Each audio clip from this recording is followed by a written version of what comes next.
আসসালামু আলাইকুম ভিউয়ার্স, আমরা আসছি Marigold high school and college. এখানে আসলে চলতেছে বর্তমানে পিঠা উৎসব। ম্যাডাম, আপনার এখানে কত আইটেমের পিঠা আছে? আমি 15 আইটেমের পিঠা বানাইছি। 15টা আইটেমের পিঠা। আসলে যদি পিঠাগুলোর নামগুলো একটু দেখাই দিয়ে বলতেন তাহলে খুব বেটার হতো আর কি। হ্যাঁ, অবশ্যই। এটা হচ্ছে গোলাপ ফুল পিঠা।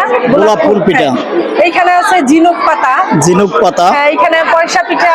পয়সা পিঠা। হ্যাঁ, তারপর হচ্ছে সিদ্ধ পুলি। সিদ্ধ পুলি, চমৎকার। ডিম, চিকেন কাবাব। চিকেন কাবাব। ডিম পিঠা। ডিম পিঠা। হ্যাঁ। আচ্ছা, এটা এটা হচ্ছে ঝাল ডেজার্ট। ঝাল ডেজার্ট। আচ্ছা, হ্যাঁ, এটা ঝাল হচ্ছে ডেজার্ট। নারকেল বড়া। নারকেল বড়া। হ্যাঁ, এটা হচ্ছে একটা ডেজার্ট। ডেজার্ট। এটা মাংস পিঠা। মাংস পিঠা। মিষ্টি নিমকি। মিষ্টি নিমকি। ফুল পিঠা। ফুল পিঠা। রুই মাছ। রুই মাছ। চিংড়ি ওয়াও, মাছ। আসলে খুব সুন্দর। আসলে মাছ নিয়েও এখানে কিন্তু পিঠার একটা উৎসবে এটার ভিতরে করা হয়েছে। হ্যাঁ, 10 টাকা।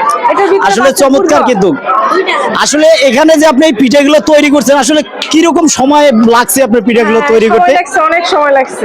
আসলে আমি যে পিঠাগুলো দেখতে পাচ্ছি সব ডিজাইন কৃত এবং হ্যাঁ। খুব আনকমন একটা ডিজাইনের পিঠা। সব আমার তো নিজের হাতে ডিজাইন করা। সব নিজের হাতে ডিজাইন করা। আসলে আপনি এই মেলায় অংশগ্রহণ করে পিঠা উৎসবে কেমন লাগতেছে? খুব ভালো লাগতেছে। খুব ভালো লাগতেছে। আসলে দেখা যাচ্ছে বেচা বিক্রির যে একটা বিষয়, সেটা কিরকম হচ্ছে? গতবারের তুলনায় এবার একটু কম। মানে গতবারের তুলনায় একটু কম। তার মানে প্রতি বছরে আপনি এই পিঠা উৎসবে থাকেন নাকি? ও আচ্ছা, অসংখ্য ধন্যবাদ আপনাকে।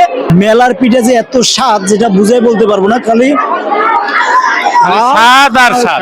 পিঠা আমি নিজেও খাইছি, ব্যক্তিগত খুব ভালো লেগেছে। তো ধন্যবাদ সবাইকে।